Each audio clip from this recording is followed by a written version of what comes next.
da farinha de trigo.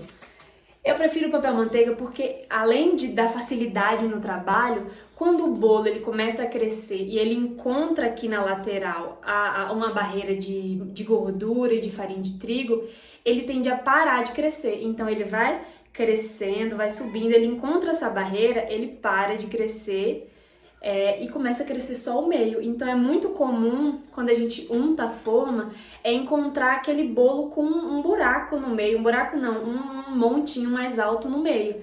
Ele fica aquele bolo mais cônico, porque ele vai subindo, encontra essa barreira na lateral, para de subir nas paredes e começa a subir assim, ó.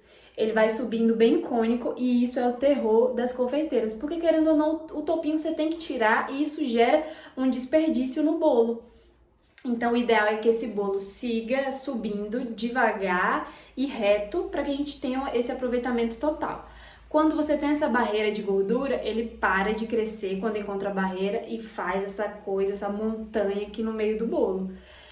E outra coisa é que também por ter essa barreira de manteiga e essa parte de manteiga com farinha de trigo, o bolo se desprende da forma e isso facilita mais uma vez que ele cresça assim cônico. Para quem faz bolos estruturados, bolos altos, a gente precisa que a massa seja o mais reta possível, o mais estável, porque quanto mais reta, mais estável ela é. Porque você tem uma parede bem reforçada do lado.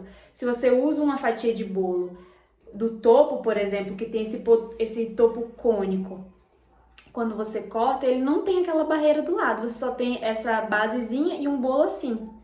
E aí você não tem essa barreirinha do lado que ajuda a dar estrutura, dar mais estrutura ao bolo.